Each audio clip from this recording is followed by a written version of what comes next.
Hello mga kapotol! Good morning, good morning, good morning nga pala sa inyo. So for today's video ay magluluto nga tayo ng pinangat na isda sa kamatis. Karaniwan ito po talaga yung tawag namin dito sa mga Ilocano. Sa nanay ko laang rin po ito natutunan, guys. So tamang-tama nga po pala itong lulutuin ko na to kasi umaga, syempre kailangan ko pumasok para may maibaon ako sa opisina.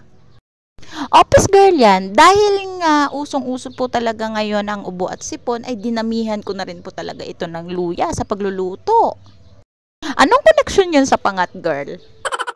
Dahil nga may sobra nga po pala sa pinadangan ni Jowa na English, na isda. So yung English guys, magaspang-gaspang siya kaya dapat lang po talaga na bagoong lang po talaga yung tawag. Hindi ko na siya sinama dun sa pinangat na pais kasi nga medyo magaspang siya. Mahirap din siyang kainin, nakakabara din talaga siya sa lalamunan. Baka maging cause of death pa natin ito. So, dito guys, dinamihan ko lang talaga siya ng isang sakong asin at talaga para matagal-tagal talaga yung buhay ng ating binagoong na English. Guys, tuwing namamadangan nga po pala yung asawa ko at may tirang mga ganyan-ganyan dilis ay binabagoongan ko. Para kapag sa tag-ulan, hindi na ho kami mamumroblema sa aming mauulam. Forever bagoong. Siyempre, ang bagoong guys, paboritong-paborito nating ulam yan kapag walang-wala na talaga. Kaya naman, ginagawa ko dito kapag may mga tira-tirang ganito na huli niya o pinadangan, ay ginagawa ko talagang bagoong.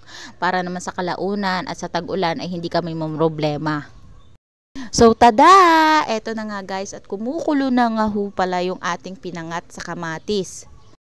Naaalala ko lang talaga nung mga bata pa kami kapag nagluto talaga niyan si mama guys, abay talaga namang agawan talaga kami na kahit maski mutinik dahil nga malambot ang pagkakaluto at pinangat nga ito sa suka at kamatis, abay masarap talaga namang kumain.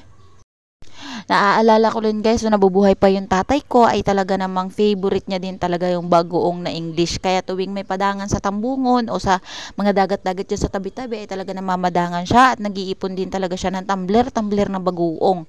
Masarap din po kasi yung bagoong nagawa mula ang nasarili kaysa yung mga binibili natin kasi hindi mo rin talaga alam kung malinis ba ito or madumi.